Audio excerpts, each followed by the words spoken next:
All right. Good morning, everyone. Welcome to Start Your Day Great, Start Your Day with a Coach. I am your certified high performance coach, Sean Butner, and today we are talking about the power to move you in the immortal words of the rock band Tenacious D.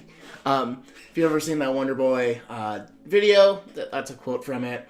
And really, today, what we're talking about is how sometimes, having the ability to move people, to have that soft skill to convince people to be on your side, to get into better health if you're a doctor, to use the software if you're in tech, to do the things that are be a good person out in the world, and get your kids to eat the carrots, that type of stuff. Then you need a little bit of persuasion, right? And sometimes people get really weird with persuasion, but when we're effective with convincing people to take action, to do the things that they know that they should do, we can feel like, we lead better and more effectively. We can feel like we're connected and more in community because we're human beings and we're influencing machines, right? Whether you know it or not, people are looking at you all the time, especially in this age of technology where cameras are everywhere. So your behavior is influencing others. The things that you say are influencing others. The things that you do in service to others are influencing others. And so we really need to be thinking about, how do we move people, right? How do we develop that soft skill? Because I'm not sure if you've ever been in a work situation where there's someone that thought they had the best idea and they had the worst way to deliver it, right? They tried to coerce you, they got angry, they tried to yell at you in order to get you to take the action that they wanted, join the projects that they were on, or push the agenda that they had. And that doesn't really feel great. If you've ever been at the receiving end of someone who is very unskilled at those soft skills, it can be really frustrating. It can be really overwhelming. It can really, that's what drives people off teams. If you have one person who is just terrible at reading people and is very abrasive in how they go about trying to enact change, you push people out of the organization, out the team. I've seen it happen tons and tons of times in my career. Tech people generally are not known for their soft skills. There's a stereotype for a reason. And it doesn't necessarily have to be that way. That's the thing, though.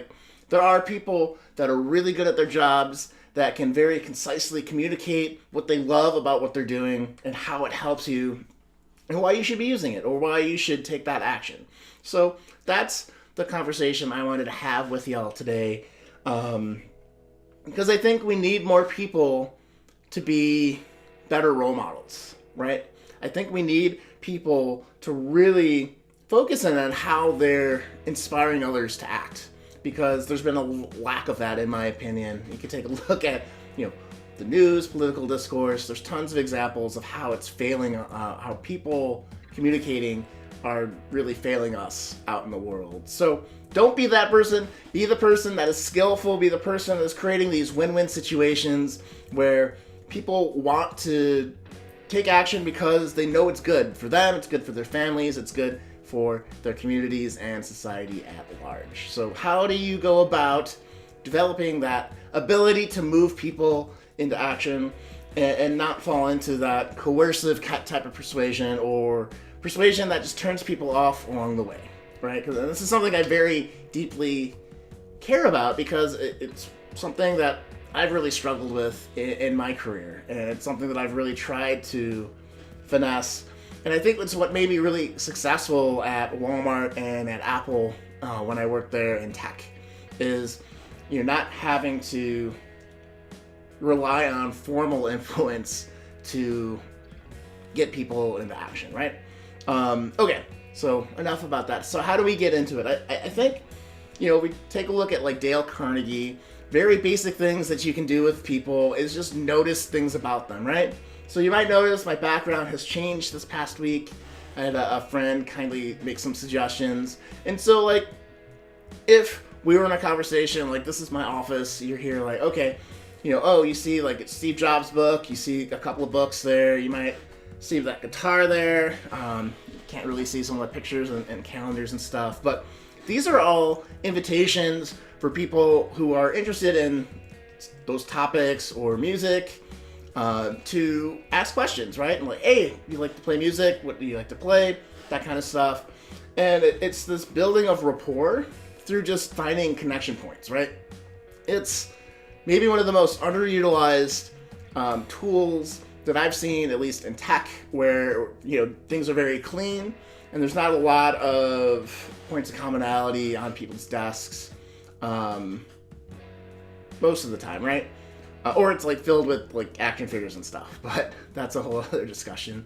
Okay, so like, how do you ask questions about people just by looking at the environment that they've set up for themselves? I think is a very important question. And an important part of building rapport, right? Just having these conversations where you're sharing common interests outside of work, outside of maybe the context, just as a human being. Like, oh, you're interested in this, I'm interested in this too. Isn't that cool, right? You're trying to get that like friendly feeling going. So the second thing to do when you're trying to persuade people into action, and you're using it for good and not evil, of course, it's people are never going to do something that they don't want to do, right? And so it's really just laying out the case for like, hey, you could continue doing what you're doing and not have anything change, or you could try this new course of action, right? It's kind of how I'm laying it out here, and just trying to be more thoughtful, trying to develop those soft skills. And maybe you're like, hey, this is like, sales 101, persuasion 101, influence 101. And we're just trying to cover the basics here today, because I think, like so many people miss the like block and tackle, the very fundamentals of how this kind of stuff works, right? So develop the win-win situations and lay out the case on why changing is better for them and in their interest without being too patronizing. And then really it's just highlighting and saying that, oh, I knew someone who came in here, like if my doctor came in here was sick, we worked on their nutrition, we worked on their working out, and now they're, gonna live for 150 years or whatever, So it's instead of saying, hey, you're not doing the thing that's probably going to help you the most, it's highlighting stories and other folks that had struggled, had overcome it, did the things, and everyone's happy. And in corporate America, it could be like, hey, like there's two different ways we could go about this, but if we implement this new process, we're going to be able to move quicker, and this is going to be good for the team, it's going to be good for the organization, it's going to be good for the product, and so on and so on and so on. So it's kind of extending the benefits to a wider audience too, right? If you're like, hey, you need to change this, but everyone else needs to stay the same, that's not going to be very convincing. And then ultimately, when it comes to persuasion, I feel like, again, being that role model. So if you're going to suggest something that you're not going to do yourself, that is going to send a signal to people, and they pick up on that real quick that, oh, it's easier for you to say what other people should do, but you're not willing to do it yourself, so you obviously don't believe in it. So, have that conviction in your actions and what you go about, and I think that'll be really helpful. So that being said, guys, you can use the power to move people, to, again, highlight your leadership skills, to, feel that sense of community, because, as much as you're going to be able to maybe move people into action, you need others to move you into action too. That's, I think, why we have corporations and big groups and stuff like that. So that's something that's really helpful and important. But really, like, whatever you're doing to focus on your social, your soft skills, that type of stuff is really going to help pay dividends no matter what field you're in, what context you're in. People notice it. People tend to like the folks that are able to present cases like that. So, any case, hope you enjoyed this video, guys. We'll be back here on Friday. If you are looking for a way to take more advanced type of concepts in learning how to build up your soft skills, I recommend you click the link below this video. You'll get a free training on the 6 secrets of highly performing introverts. But more importantly, there's a link at the bottom of that page to apply for a 1-hour strategy session with me where we do role plays. We have models on how to influence folks. You know, we go over a lot of common pitfalls that people tend to trip over, like influence isn't episodic, meaning there's usually lots of phases and lots of trying and repeating communications. And so if you need to role model some important discussions in your life, if you're like, hey, I have some sales messaging and I'm not sure if it's going to land, please hit the link below, put in your name and email, then apply for that free 1-hour strategy session. We'll get on a call. I'll help you out, okay?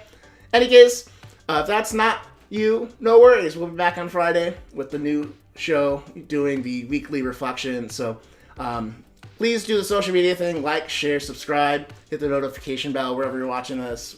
Do whatever is good for that platform. And I'll see you guys on Friday. Again, take care.